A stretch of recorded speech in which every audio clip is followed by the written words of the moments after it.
To keep yourself updated, subscribe to Indigo Learn and click the bell icon and download our app OneFin to start learning on the go.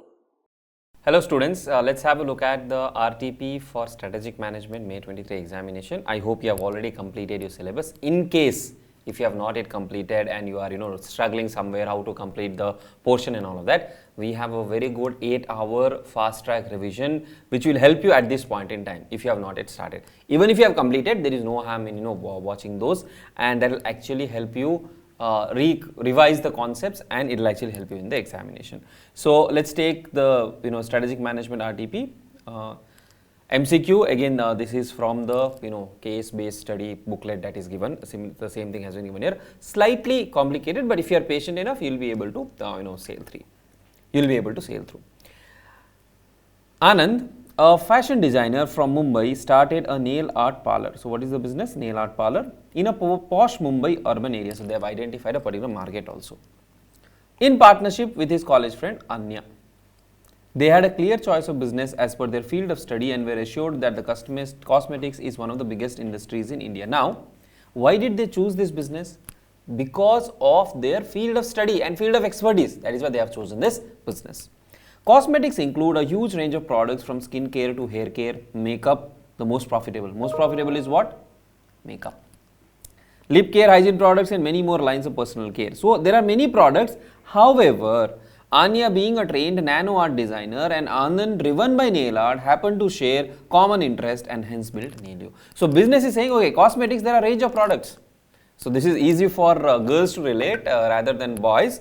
For boys, beauty care and all of that is very limited. Hair oil and 1 or 2 cream and some deodorants here and there, right? So it's slightly difficult. For us also it was difficult till the time we started, recording, where now we use makeup products and all of that. So there are a lot of the areas available, but what they want to build, what did they build? They built nail art. Okay, so nail art is again girls' domain. So this case study will be better understood by girls than boys, not being gender biased, but that is the business they have chosen. The business plan was simple. So here what you have understood is they have chosen this because of their common interest. That's why they have built Indigo. The business plan was simple. So what is the plan? Collaborate with online service providers. Be active on social media, offer paid promotion and give out free trials to your customers. So collaborate with online service providers, be active on social media, keep on posting, paid promotions and give out free trials to your customers. The focus being on creating a connection. The target group was young working females who could spend decent amounts of money on personal luxury. So they clearly have defined or understood their market segment also. The brand wanted to cash on easy disposal income of the target consumers. However, in the same segment for men, tattoo parlors were already taking away the share of business. So, right now they are targeting what? Girls segment, and in the same segment for men, tattoo parlors were already taking away the share of business. So, for men, there are tattoo parlors. So, if someone wants to get tattoo done, there are parlors there, and these tattoo brands could easily transition into nail art and be a tough competition to nail. Okay, so tattoo parlors are there. Tattoo parlors, they can easily transition into nail art. It is not a big thing for them to do, and that can be a competition to nail. The team had to be aware of the competitor dynamics. So here they are said, why did they start? Though so much of other things are there, they started this because they had expertise in nail art. Then now tattoo parlors are also competition. Anand had some personal connections in Solan district of Himachal Pradesh, where they plan to open small workshop to produce artificial nails of high quality to be sold pan-India, online as well as to other parlors. They started a workshop to create artificial nails. Okay, so now with these artificial nails, what do they want to do? They want to sell this to other parlors. Maybe they also want to use it in their own parlors. So now if you see, they are in the business of nail art. For nail art, you can do it on the natural nails and also on the artificial nails. So you will use this nail arts in the parlor. So it is in their own supply chain. The team of two also wanted to add value to the society. For that, they offered free training to young girls and offered them permanent employment. So more like building, the social marketing part of it. The customers found the initiative quite enriching and supported them by being loyal to their services. This was an unplanned aspect of brand building that added more value than paid promotion. So this part where you are building your image, that has added more value than paid promotion. The brand has been doing well lately with the economic model being sustainable so far. They plan to open 2 more stores in Mumbai and a flagship store in Bengaluru. With a set vision of the future and a socially impactful mission, Nailio has been profitable bet for Anand and Anya. So they are being profitable. Now this tells us about the business. Now if you look at the MCQs, some of the MCQs you could have answered directly even without referring to the case scenario. Tattoo parlors are an indirect competition to Nailio. So there is an indirect competition. Application of which of the following can be utilized to understand the in-depth intricacies of their competitive strength. So you want to understand in depth the competition given by tattoo parlors, which is an indirect competition. Which of the following can be used? Competitive landscape. What is competitive landscape? What is the competition around? That landscape tells us what is the competition around. Identification tools helps us identify competitors. Now here, competitor is already identified. We want in-depth understanding. So the next option, competitive intelligence. We need competitive intelligence to have an in-depth understanding, right? What is D? Collation of all gathered information. That will happen subsequently after you have gathered the information. So first you need competitive intelligence. Now at sometimes what happens is one or more answers look similar. Okay, so there you have to choose which is the best one. Next one, Anand's decision to opening salon workshop can be described as. So they are what? They are into nail art, and they have opened what? Artificial nail workshop. Artificial. Now this is in the supply chain. The moment it is in the supply chain, what comes to your mind? What you have discussed in the class quite often, it is a vertical thing, right? So here, is it horizontal? No. Is it vertical? Yes. Is it concentric? Which is more appropriate? Vertical integration is more appropriate, and it is not concentric also because you are not using your existing skill set, existing process and technology. Existing business is for what? Existing business is for nail art. Okay, nail art is a different business. You are manufacturing artificial nails, so that cannot be concentric. And strategic alliance, we are not entering into any alliance, so option B is the right answer. Moving on. The main idea behind marketing is to connect with the customers. Yes. So now here the question is, which of the following has been willingly ignored by the marketing team? So let us see. Market segmentation. Did they do market segmentation? Yes, they did. The girl segment, the boy segment, rich segment, right? So that is done. So that is not ignored. Market scanning. Have they scanned the market? Yes, they have scanned the market. Only then they have come to the market segmentation. Market positioning.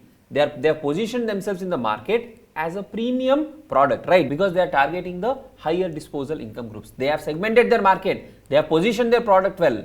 They have scanned the market. Then now coming to marketing target is identifying the best segment. Did they choose the best segment?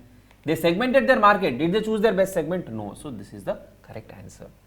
Based on question 3 above, what was the core methodology behind willingly ignoring a major aspect of marketing? Now why did they willingly ignore? Here if you see the options, SWOT analysis, founders area of expertise. Now, why did they ignore other areas of, the beauty segment, cosmetic segment? Because if you come back to the question, you see, however, Anya being a trained nano art designer and Anand driven by nail art.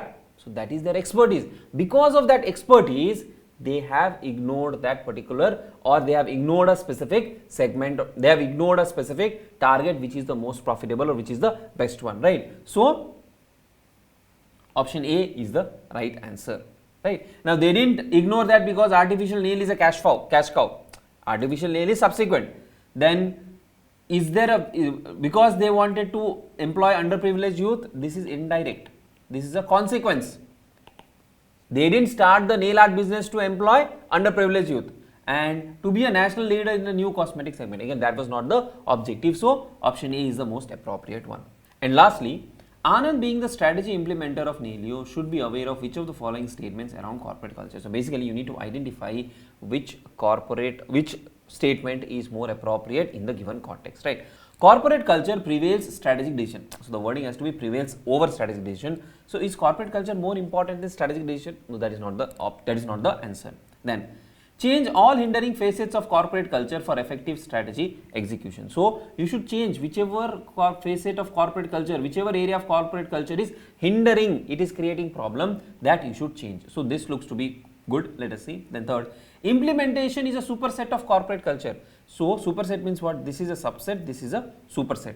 Is implementation bigger than corporate culture. See, corporate culture and implementation, they have to go hand in hand. If the culture is not suited, you have to change the culture. So this is not a correct statement. Leadership style is a subset of the culture. Yes, this is a correct statement, but more importantly, as far as your corporate culture and strategy implementation is concerned, the change of all hindering facets of corporate culture is the appropriate answer. Then next one. Now these are independent questions. Sanjay guided the team of young entrepreneurs to hold the current position in the market till they get a big opportunity. What could be their business termed as basis Sanjay's advice? Now what did they say? Yeah, there are some young entrepreneurs, they have to hold on to the current position in the market. So be where you are in the market till they get a big opportunity. Now here what they are saying is, you be wherever you are. Move when you have a better opportunity. So what? Can they be, question mark will come to it, can they be a cash cow? See, if they are cash cow, they are anyways doing good. So if they are doing good, what is the need to change? So there is no need to change. So cash cow is not the question. If they are star, again, high growth, high market share, this also is not the thing, because you would not want to drop a star, right? Then you have dog, and then you have question marks. If you see the BCG matrix, you have dog, you have question mark, right? Now question mark is a state of confusion. See, dog is anyways gone. Dog you have to exit. You cannot continue to being a dog. But question mark is something where you can improve it if opportunity comes, or if alternate opportunity comes, you can move to the other field. So question mark is the right answer. Then let's have a look at the next one. Sumedha has a homegrown brand which makes traditional lehengas. Now girls would be able to understand, some of you may not be able to understand, especially the boys, if you have not seen or heard about lehengas. So I'll just show what it looks. These are what are called lehengas, okay? And it's important to have this understanding, otherwise you will not be able to solve this question. Sir, what do we do in the examination? In examination, you just try to think. If you can get, it is fine. Otherwise, we can't help, because there are thousands and thousands of products on which MCQs can be created. She thought of expanding her business and added linen jackets and cotton trousers. So from lehengas, which are traditional wears, now what are they doing? Jackets and trousers to her product line. Which strategy is she working on? Now she is in the textile thing, ready-made garments. She is still continuing to be in the ready-made garment segment only. She is adding a new product. Okay. Now, if it is adding a new product, is it a backward integration? Integration means what? It has to be in your supply chain. It has to be in your supply chain. Is it in supply chain? Are lehengas related to your jackets and trousers? They are not related. So this is not there. Intensification. Now here intensification, you can have new product, you can have new market. Now here there is a new product in the existing market, so it suits intensification. Is it diversification? It's not a completely new line of business, so diversification is not appropriate. Most appropriate is intensification. Then next one, samosa, everybody can understand. Raju started a samosa stall in a local market, and the existing momos and bhelpuri stall owners started creating problems for him. So what did he do? So there are momos, there are bhelpuris, and now he started samosa. Now what will customers do? They want to have some snacks. So some of them who are having momos and bhelpuri, they may start having samosas, right?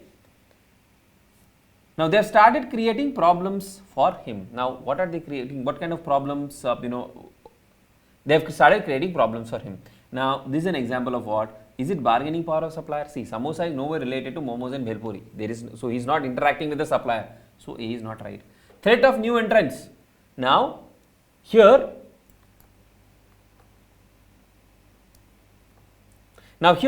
a new product has entered into the market, and other persons are feeling there is a threat. So this is a threat of new entrant. Substitute products, yes, this also can be there, because samosa and momos can be substitute. Nature of rivalry in the industry. Now in that specific industry there is some rivalry, but more so it is related to new entrants, right? So this is the best option.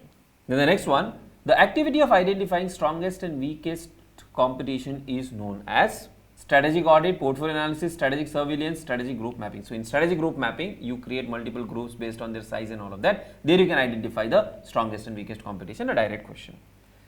An airline operator is providing special lounge at major airports for its frequent flyer. This marketing technique is known as what? So here An airline operator is providing special lounge. So when you go to an airport, you get an access to the lounge at major airports. What is this? This is more like building relationship with the customer. So you are giving it's a relationship marketing, right? So that is it. Sometimes it can be tricky. If you have concepts clear and if you understand the businesses, then it becomes not so difficult. Now let's have a look at the descriptive question.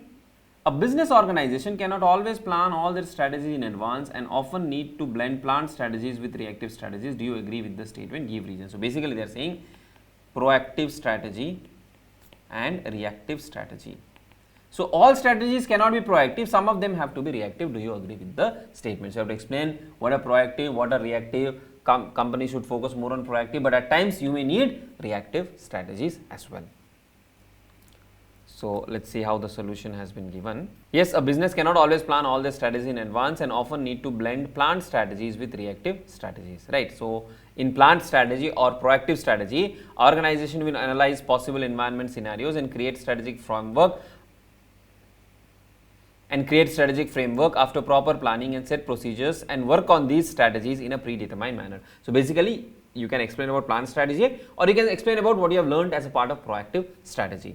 In reality, no company can forecast both internal and external environments exactly. Everything cannot be planned in advance and hence you would need reactive strategy. So there can be deviations between what was visualized and what actually happened. So there can be difference between what we had thought and what actually happened, and because of this you need reactive strategy, right?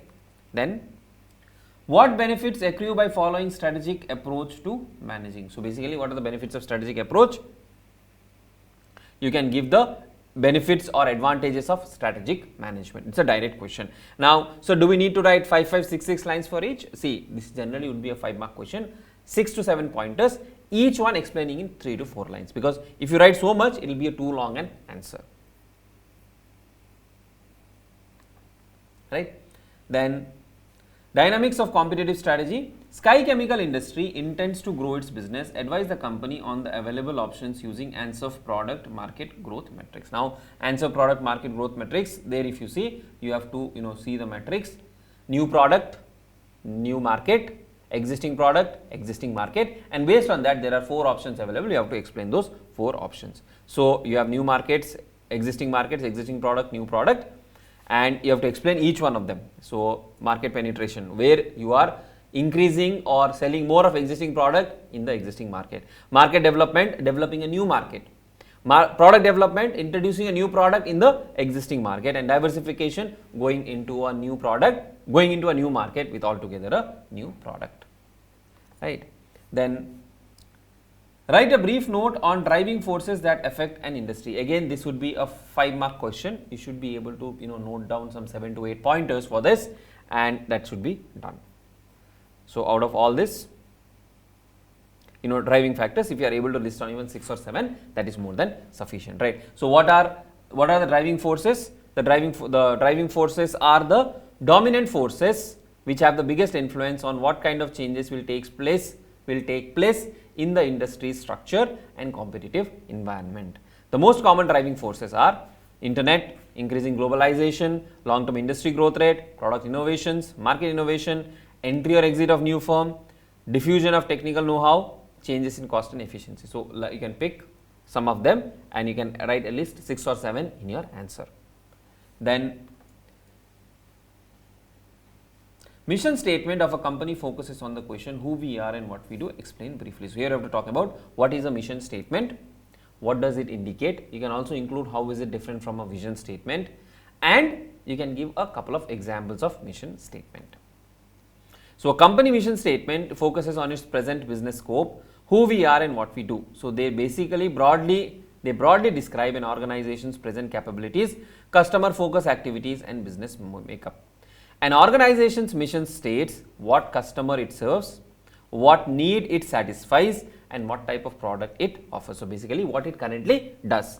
It is an expression of the growth ambition of the organization. It helps the organization to set its own special identity, business emphasis and path for development. Mission amplifies what brings the organization to this business and why it is there, what existence it seeks and what purpose it seeks to achieve as a business organization. Now again, you may not be able to reproduce each and everything, but the definition about what is the business mission, what do the business statement, what does the mission statement describe, and what customer it serves, what need it satisfies, and what need it satisfies, and what type of product it offers. So, this part you should at least be able to write it very clearly, and then you can explain the subsequent parts. Then Mr. Batra is working in Apex Corporation, a leading manufacturer of electronic products, is considering whether to enter the fitness trackers and smartwatches technology. So, what are they doing? They are manufacturing electronic products. Now, they want to enter into fitness trackers and smartwatches technology. The market is growing rapidly, but the competition is fierce. Mr. Batra and his team has to decide whether to invest in R&D for fitness trackers and smartwatches technology or to focus on their core products. The decision could have significant implications for the company's future growth and profitability. Where will you place Mr. Batra in organizational hierarchy? What are the dimensions of the decisions being taken by him? Now, he is working in Apex Corporation. Okay. Working in Apex Corporation, a leading manufacturer of electronics product, and Mr. Batra is considering whether to enter fitness trackers and smart watches technology market. So, now you are deciding about new markets or new business. Now, who decides this? Operational level or the tactical level or the strategic level or the bottom level, mid level or the top level. See, these kind of decisions whether to enter into new businesses or not is taken by the strategic level. So, you will place him in the strategic level because that gives the direction to the entity, that has long term implications for the company. So, you will place him in the strategic level. As the decision taken by Mr. Batra have organization-wide impact, involves large commitment and have implications in the future, he is at the top level in the organizational hierarchy, top level or the strategic level. These also indicate that he is taking strategic decision. And what is the next thing? What are the dimensions of the decision? Basically, what are the dimensions of strategic decision? So, dimensions of strategic decision are, they require top management involvement, they involve commitment of organizational resources, they are long term, they have a long term prosperity they have impact on long term prosperity, they need to consider factors of the external environment, they are future oriented, and they have major multifunctional or multi-business consequences, right. Then redefinition of business is involved in both expansion and retrenchment strategy. However, the method involved is completely different. Explain. Now, expansion means what? You are growing. Retrenchment means what? You are shrinking, right, you are cutting down. So, in case of expansion, you are trying to expand your business, you are trying to grow your business. Whereas in case of retrenchment, you are trying to cut it down or shrink it. In both the cases, your business definition is changing, but this is related to growth, this is related to decline, and that is where the execution is completely different. Expansion strategy is implemented by redefining the business by adding the scope of business, substantially increasing the effort of the current business. Retrenchment strategy involves redefinition of business by divesting a major product line or market. So, expansion is adding, your retrenchment is reducing. Expansion is a promising and popular strategy that tends to be equated with dynamism, vigor, promise and success.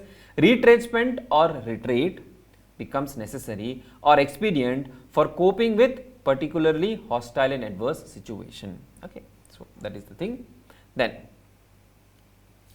ABC Inc., a successful company in the healthcare industry, was facing a decline due to outdated technology and lack of innovation, some problem.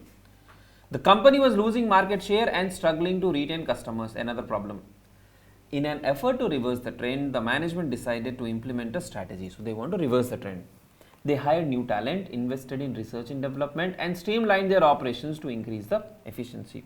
Through these efforts, ABC Inc. was able to introduce new products and services, reposition themselves in the market, and eventually regain their competitive edge. The company's revenue and profits increased, and they were once again path to success. Discuss the strategy which has been implemented by the management. So, now what have they done? They were going down. What have they done? They were going down. They did something and they started moving up. What kind of strategy it is? It is a turnaround strategy, right? So, you have to explain about the turnaround strategy. So, they have implemented a turnaround strategy. What are the conditions? What is the action plan? More theoretically, a more theory based question rather than a case based question. Then moving on to the next one. Domlo is a premium cycle and cycling equipments brand which targets high spending customer with a liking for quality and brand name. So, high spending customer. Their cycles range from rupees 15,000 to rupees 1 lakh. Oh god, 1 lakh, but you'll get a electric bike also these days. The recent trend to fitness through cycling has created humongous demand for cycles and peripherals like helmets, lights, braking systems, fitness applications, etc. The customer base has grown 150% in the last 3 months. Mr. Vijay, who is an investor, wants to tap in this industry and bring about cheaper option to people who cannot spend so much. Which business level strategy would best suit for Mr. Vijay's idea, and what are the major sub strategies that can be implemented to capture the maximum market? So now here there is already a premium market. Now what is he trying to do? He wants to tap in this industry by bringing about cheaper options to people who cannot spend much. So you want to bring something at a cheaper rate. Same thing at a cheaper rate. Okay. Now here what can you do? You want to provide something at a cheaper rate, but it has to be also of a good quality. So you can implement the best cost provider strategy, right? In the best cost provider strategy, you can provide the same quality at a lower price or a higher quality at the same price. The best cost provider strategy would ensure a better reach to the not so affluent customers and provide them with good quality cycles, thus tapping in the increasing trend of cycling. The two sub strategy are offering lower prices than rivals for same quality, charging same prices for better quality product. The idea of Mr. Vijay is to provide almost same quality of products in terms of functionality, if not so in terms of branding. So the sub strategy, which is offering lower prices than rival, would be appropriate. What are the common barriers that are faced by new entrants when an existing firms earn higher profit? So existing firms are already earning higher profits. What are the barriers they would face? See, if they are earning higher profits, existing firm can give discount or they can reduce the price. If they reduce the price, then the new firms will find difficulty. The existing customer loyalty, they may not willing to change, or you may need high capital requirement, correct? To establish in the market, it will take time. So these are some challenges that new entrants would face when an existing firm is already earning higher profits. So basically we are talking about the barriers of entry which are faced when new entrants want to enter into a market which is already highly profitable. So here, what are the barriers to entry? Capital requirement. So if you require a large amount of capital, that can be a barrier of entry. Existing industries already may have, existing firms may already be enjoying economies of scale. So that again becomes a barrier to entry. Product differentiation.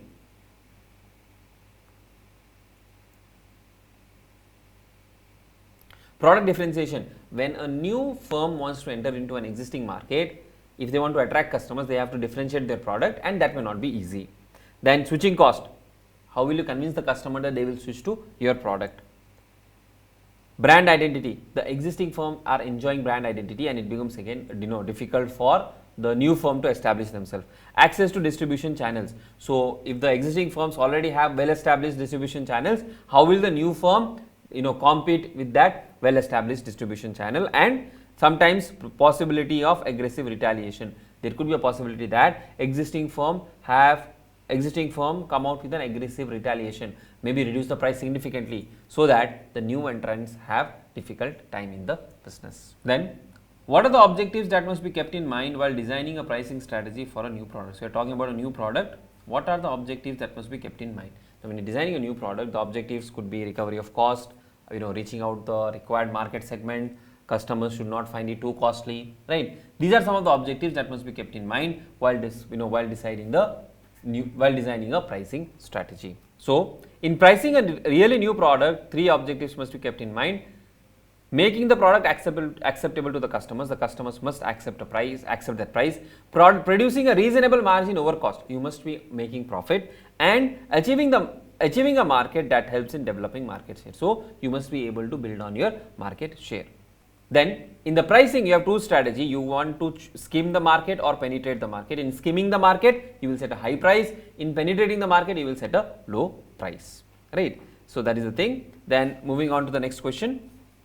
How would you argue that research and development personnel are important for effective strategy implementation? Now here R&D, so R&D personnel are important for strategic implementation. Now when you talk about strategic implementation, you would be maybe talking about new product development, new product strategy, expansion strategy.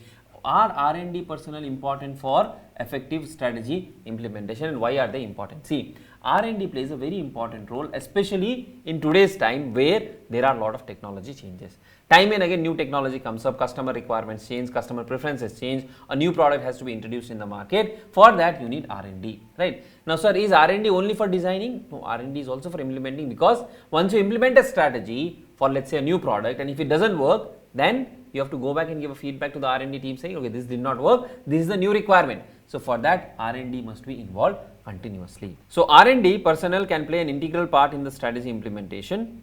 These individuals are generally charged with developing new products and improving old products in a way that will allow effective strategic implementation. R&D employees and managers perform tasks that include transferring complex technology, adjusting processes to local raw materials, adapting processes to local markets, and altering products to particular taste and specification. A slightly complex and technical language used, but if you are able to take the keywords, right, as I told you, improving the product, understanding the customer taste and preferences, changing the product, introducing the new product. In all of these areas, R&D personnel play a very important role. Strategies such as product development, new product development, market penetration if you want to enter into a new market, concentric diversification require that new products be successfully developed and old products be significantly improved, right? So that is where R&D plays a very important role in strategic implementation. Then next one, Anshuman was a CEO at a struggling company. Despite the challenges, he believed in the potential of his team and was determined to turn the company around. He started by communicating his vision to his employees. He encouraged them to think outside the box, take risks and be creative. He also invested in training programs to help employees develop new skills. He regularly recognized and rewarded employees for their hard work, which increased their job satisfaction and commitment. As a result, the company began to see positive changes. Identify and discuss the leadership style adopted by Anshuman. Now, what are the leadership styles? There is a transactional leadership style and there is a transformational leadership style. Especially when you see a question where the company is struggling, transactional leadership style will not work. We have discussed this also. We discussed in the class about Steve Jobs and Apple and all of that. We need transformational leadership style which can transform the organization, which can drive with the charisma of the leader, right? Where the leader tries to solve the problems of the organization, right? So here the style that is being followed is transformational. You have identified that. Once you have identified that, you have to discuss. So that is the next part. Being a CEO of struggling company, Anshuman has adopted transformational leadership style which uses charisma and enthusiasm to inspire people to exert them for the good of the organization. The transformational leaders offer excitement, vision, intellectual stimulation and personal satisfaction. They inspire involvement in a mission, giving followers a dream or a vision of higher calling so as to elicit more dramatic changes in the organizational performance. Such leadership motivates followers to do more than originally affected to do by stretching their abilities and increasing their self-confidence, and also promote innovation throughout the organization. So basically again here, the charisma, the positive leadership style, motivating the employees, getting out more from the employees, encouraging the employees, all of that are quality of a transformational leader.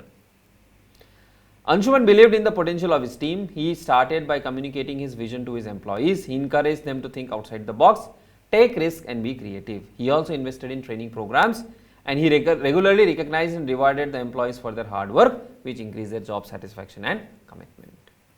Then next one, India's luxurious domestic airline IndiGo, in an attempt to retain its leadership in aviation sector, has hired J.S. Datta as its CEO. Mr. Datta wishes to reorient the company to make it a domestic discount carrier. He desires to introduce no-frills business model by offering extremely low fares and improve margins by cutting down traditional amenities such as reclining seats, complimentary meals, etc.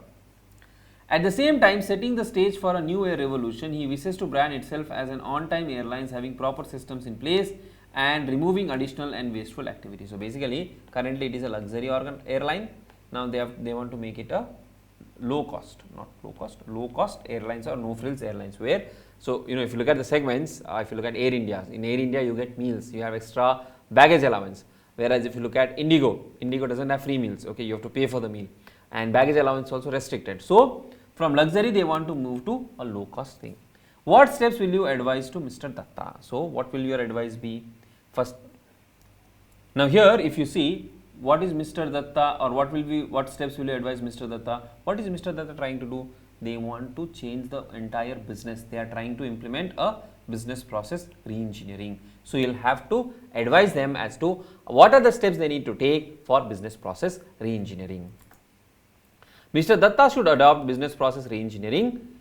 It is an approach to unusual improvement in operating effectiveness through redesigning of critical business process and supporting business systems. So everything is being redesigned here, right? It is a revolutionary redesign of key business processes that involves examination of the basic process itself.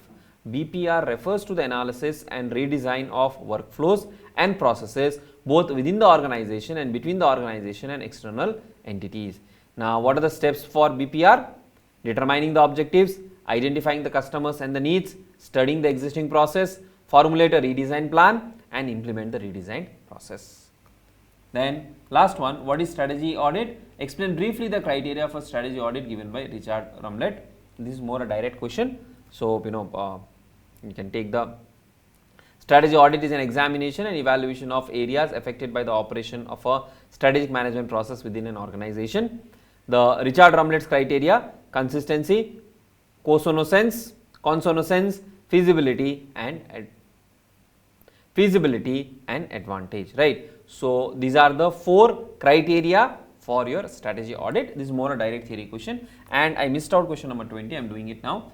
You are appointed as a manager of a company where you find that the company's culture is out of sync with that what is needed for the strategic success. Discuss the step you would initiate to tackle the problem. So now in this case, the culture is not supporting the strategy. It is not strategic supportive.